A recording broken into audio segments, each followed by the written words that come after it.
Minister Vaz stated that members of the opposition had opposed the financing approach used to support restoration. This prompted immediate objections. The opposition leader, Mr. Mark Golding, clarified that they never opposed providing funding to JPS. Their concern, he said, was that the Minister Vaz had earlier indicated restoration would cost a 350, 400 million, yet Parliament was later asked to approve only a $150 million loan without explanation of how the remaining funds would be sourced. Minister Vaz replied that the US $150 million was the only funding currently available and said there were no discussions about any other amounts. He added that if the opposition's position had prevailed, Jamaicans would still be without electricity, and used the phrase, because of their bad mind. What is even more interesting is that when I made a statement in this House, there were many on the opposite side that were totally against it, led by the leader of the opposition. And I can say happily that good sense has prevailed. Good sense has prevailed, and everybody is posting what their success is in Westmoreland and St. Elizabeth. Minister. Misleading, you take me a little now. Turn the mic on. The minister is misleading the House. The position of the opposition on that matter was that he had indicated that the necessary resources to restore the grid was $350 million US. And he came here to say that the government would be advancing essentially 100% of the CatBond proceeds to JPS as a loan, 150 million US. And he had nothing to say about the other 200, which he said was needed. And we were asking, how is it prudent to proceed in that way? He has flown off the handle, got extremely unpleasant about it, and has still not answered that question, incidentally.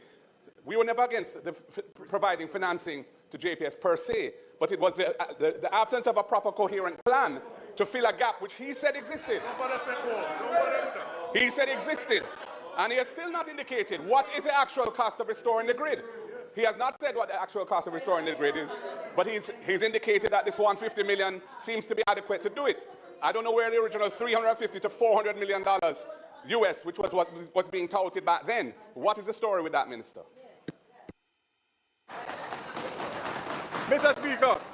Speaker, I would ask Hansard to be reviewed.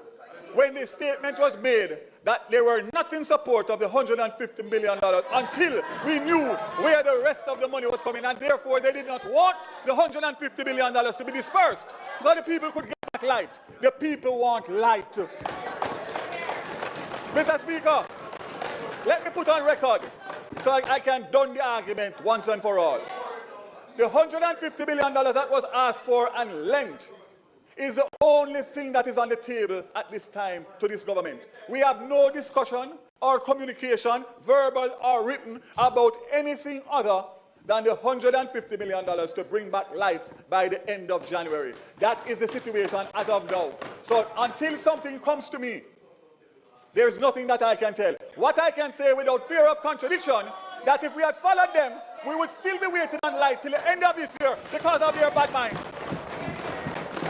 Mr. Speaker, the Minister of Energy has reported, and I believe a bit prematurely, because in his last statement, we were told that the government was going to commit some resources, $150 million US, to enable JPS to achieve full restoration of our country by the end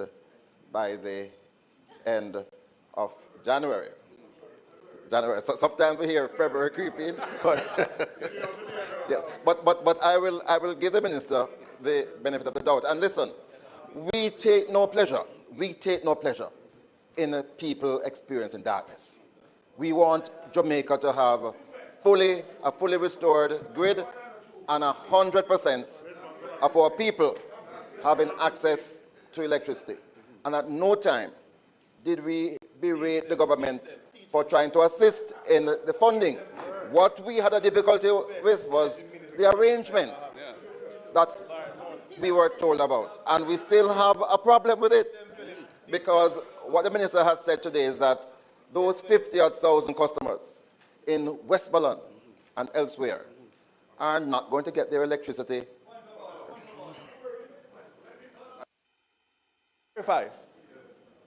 By the end of January, 30 of the 51,000 will have back light. It is the 21,000 that is not ready to receive light that we have to work with through JSIF, through MLSS, and... Mr.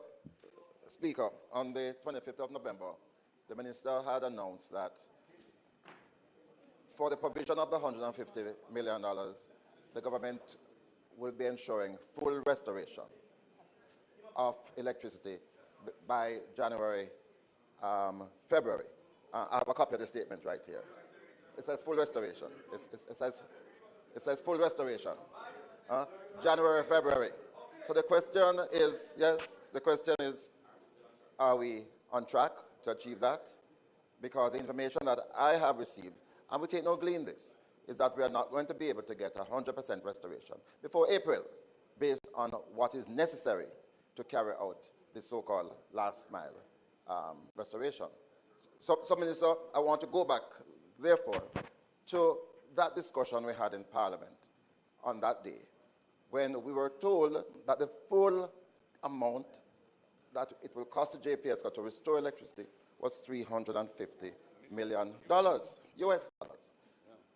I think the country deserves an explanation. I don't think a minister can come here and give that amount of money and not reflect on that, not come back to say to us it was a bad estimate and that it was in fact 150 million. It requires some explanation. It requires some explanation, and we are insisting on that. We are insisting on that. The minister had also mentioned, that in lieu of that 150 million, the government has set certain terms in the agreement, in the loan agreement, and we have not yet seen a copy of that, and I'm hoping that the Parliament will be able to see a copy of the loan agreement so that we can put it to full scrutiny of the Jamaican people, so we know that we're getting value for our money. Together, again, these issues paint a picture of a recovery effort that remains deeply contested, not just in its execution, but in how it is communicated to the nation, as the debate shifted from policy into questions of trust and responsibility. At its core, the controversy underscored a central concern, that recovery cannot be judged only by averages and percentages, but by whether every community, especially the most affected, is being treated with urgency, equity, and honesty.